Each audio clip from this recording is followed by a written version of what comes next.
Good evening and a very warm welcome to your English news package with radio and television Tonga for the hour. Making headlines, government and the nation are in mourning following the death of the Minister of Fisheries, Honourable Semisi Whakahau.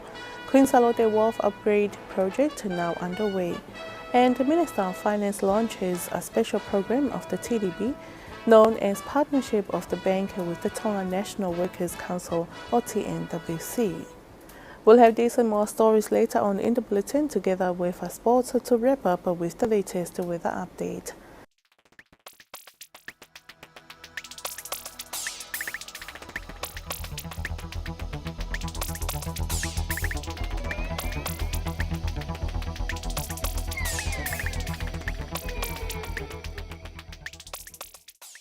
Now with the stories in details. The government and the nation are in mourning following the death of Tongatapu 8 People's Representative and Minister of Fisheries, Honourable Semisi Whakahau. Whakahau has passed away at the age of 74. Mark Ake with the latest. Before this morning's Parliament deliberation began, a 1-minute moment of silence was observed in honor of the Tongatapu 8 People's Representative and Minister of Fisheries, Honourable Semisi Whakahau. The Prime Minister, Honourable Hukavmeliku, on behalf of the government, expressed his condolences in the passing of one of his cabinet ministers. He added that Whakahau's death is a great loss to the government, as he was a man who strived towards elevating the lives of those who make a living out at sea. The Honourable Speaker of Parliament, Lord Whakafonua, represented the members of Parliament in offering their condolences to Whakahau's widow, Grace Whakahau, and their children in Folaha. Whakahau made his way into Parliament in 2014 and became the Minister of Agriculture, Food and Forestry for many years before becoming the Minister of Fisheries. He also served as a member in different committees within Parliament, including the Standing Committee on Social Services, the Standing Committee on Foreign Affairs, and Standing Committee on Agriculture and Fisheries.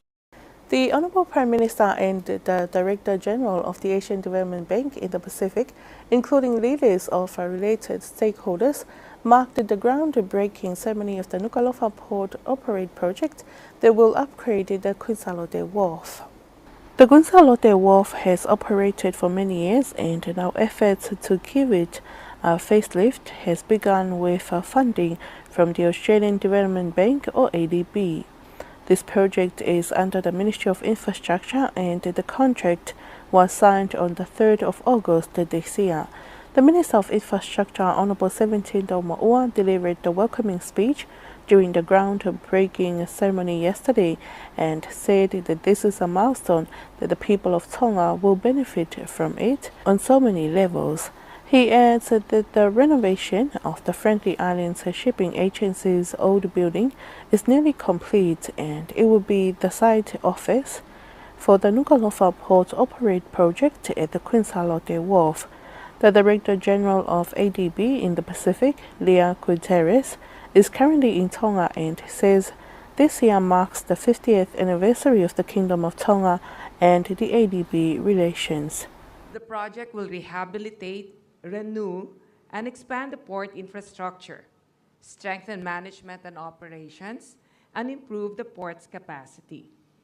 This will deliver safer, more reliable, and more affordable transport infrastructure and services to the people of Tonga. The project will also benefit other Pacific countries in the region with connecting shipping routes with the Nuku'alofa Port. Being a big ocean state, the cost of importing goods in Tonga can have a significant impact on the economy and can undermine economic development.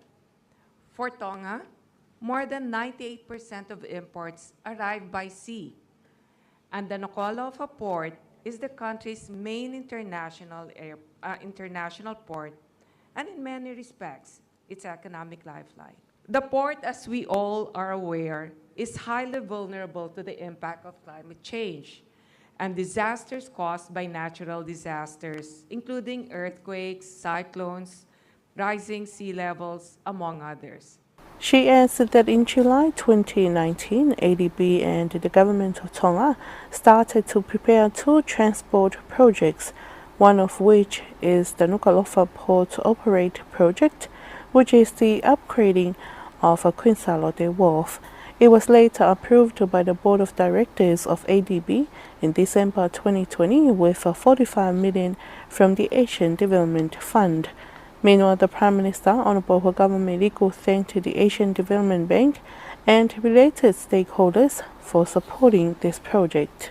The last upgrade of the Kunsalo International Wharf was in 1998, 24 years ago. However, some parts of the wharf date back to 1967, when it was originally constructed. Through the direct investment from the Asian Development Bank and the Australian Infrastructure Financing Facility for the Pacific, despite the challenges of the global pandemic, the project has managed to navigate through those challenges and progress forward through the collective efforts of all stakeholders. This Nuku'alofa Port upgrade project will rehabilitate, renew, and expand the existing infrastructure of the only international cargo port in Tonga, which is the lifeline for the country, and will also improve the management and operation practices of its port authority. He added that the first project of the ADB was the largest scale battery energy storage system that was commissioned on Tuesday at Matatoa, and this is the second project. The Tonga Development Bank is prepared to help the people of Tonga in developing and transforming their lives or situation, especially for Tonga's economic and social development. As such, the Finance Minister, Honorable Teofilosi Tiweti, launched a special program in Tonga known as Partnership or Ha'amoua with the Tonga National Workers' Council or TNWC to develop the country's socio-economic situation, especially in the informal sector. Mark Ake again tells you more. The income of those in informal sectors is uncertain and not steady, especially since most of Tonga's population are in this sector, but people need to help each other for a resilient and prosperous Tonga.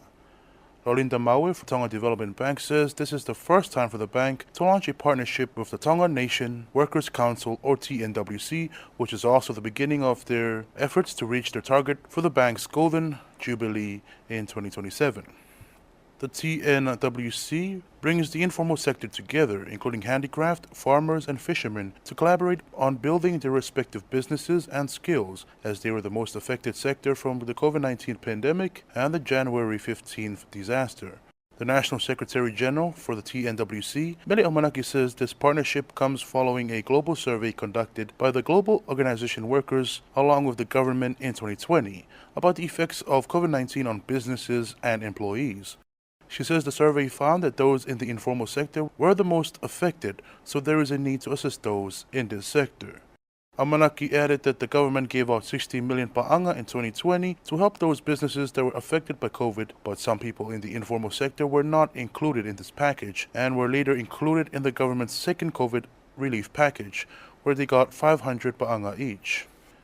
She says marketing for this partnership has approximately 5 million members, including 3 million in Japan, 700,000 in Australia, and more than 300,000 in New Zealand and Singapore. In order to strengthen and empower the development of this sector, the board of the Tonga Development Bank has agreed to start their partnership with 2,000 people that are already members in the TNWC, although the target was for 5,000 people, including from the outer islands, in which every member will receive 1,000 pa'anga or more. As such, the bank will lend a total of 2 million pa'anga to the TNWC to start their businesses. Meanwhile, Linda Maue says the TDB aims to be the helping hand for the people of Tonga. The aim of TDB since 1977 is to be the leading financial institution in the kingdom. Her Royal Highness Princess Angelica Latofipeka visited Nuku'alofa this week and handed over financial assistance to the people of Leka and the government primary school of Nuku'alofa. Her Royal Highness handed over 6,000 pa'anga to the government primary school of Nuku'alofa to help with the prize-giving ceremony for the most accomplished in December. She also handed over cash assistance to elderlies of Nuku'alofa worth 1,500 pa'anga as well as 1,700 pa'anga for the best residents that participated in the village inspection program. This is Her Royal Highness's assistance in partnership with Nuku'alofa's development group members in New Zealand, Australia, and the United States. During the program, Her Royal Highness Princess Angelica Latofui-Beka emphasized the importance of working collaboratively, supporting each other and empowering efforts to promote the village's life. Her Royal Highness added that the inheritance of Leka was the Tonga and Tuikanokupolo's fishing skills, and she is excited to see the villagers go to church and attend school, as well as their hard work to improve Nuku'alofa for the benefit of Tonga today and in the future. Nuku'alofa is known for their lapita and Tala of Heilala, but it is also for sightseeing. The people of Nuku'alofa are committed to keeping the village clean and beautiful, as well as ensuring the generations of today and the future will know the significance of the village. And during the deliberation of the Legislative Assembly this morning, the Noble Representative of Vava'u number 2, Lord Tuilakepa, raised that the local athletes aren't well trained compared to the Tongan athletes overseas. Mark Ake again with the details. The Legislative Assembly's deliberation was based on the parliamentary report of Tongatapu 3 and Vava'u 15 constituencies. The Noble's representative of Vava'u number 2, Lord Tuilakepa, raised the importance of empowering local sports talent so they can represent the country in different competitions overseas. It is understood that this month the Matema'a Tonga and Tala participated in the Rugby League World Cup and Pacific Australian Netball Series respectively, and all players are either Tongans born or based overseas. Lord Tuilakepa thanked the Tongan players overseas for their willingness to represent the nation. He also hopes that local athletes can be better trained in Tonga so they can reach higher standards. Lord Tuilakepa encouraged the sports division under the Ministry of Internal Affairs to put more effort into training local players. Some of the MPs believe that Tonga must do a better job in empowering and training local players as the country relies more on Tongan athletes overseas. That's our local news with radio and television Tonga News for the hour with Tonga Development Bank.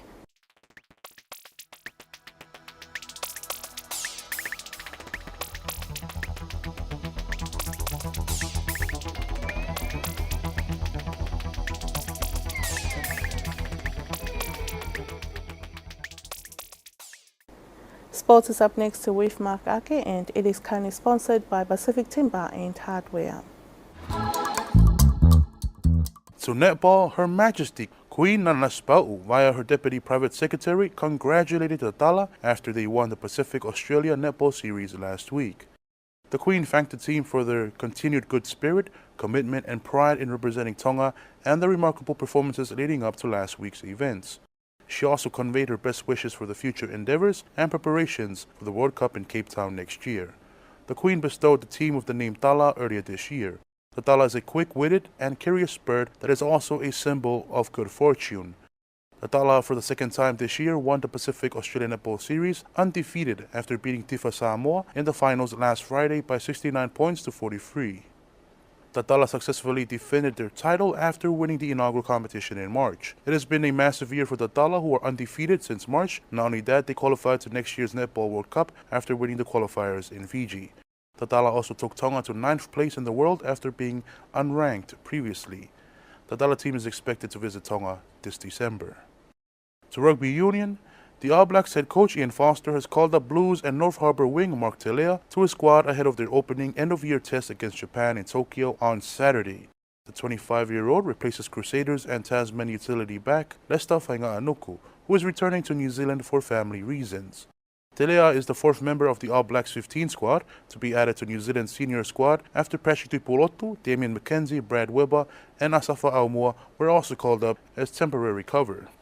Fainga'anuku is the latest member to withdraw from the three-time World Champions squad for family reasons after the Barrett brothers, Bowden, Scott, and Geordie remained in New Zealand with their family after their grandmother passed away. The uncapped Telea was one of the Blues' star performers in their run in this year's Super Rugby Pacific title, which they lost to the Crusaders, and is no stranger to the All Blacks environment. Earlier this year, Foster brought Telea into his squad as a replacement for Will Jordan after the Crusader star was ruled out of the first test against Ireland at Eden Park due to a positive COVID-19 test. Jordan and experienced second-row Sam Whitelock also pulled out of the All Blacks squad ahead of the Japan test due to ear infections, although Whitelock is expected to rejoin the group this week.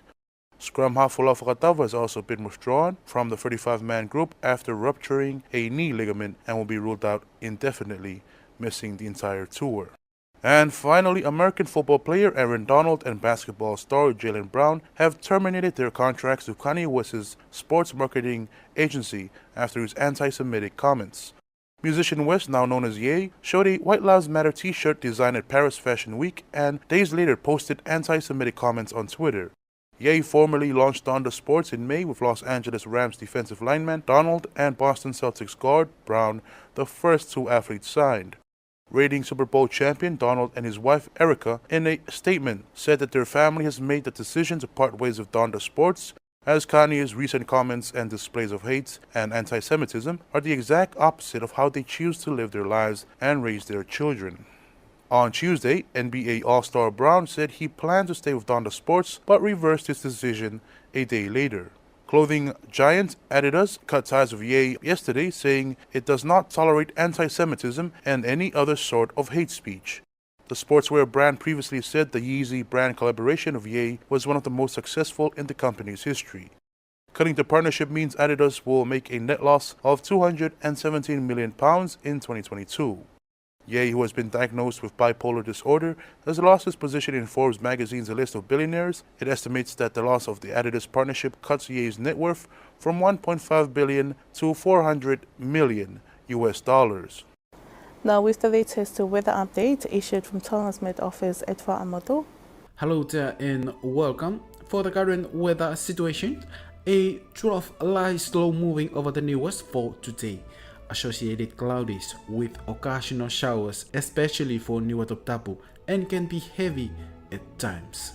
Meanwhile, an east to southeast wind flow continues to prevail all over the group.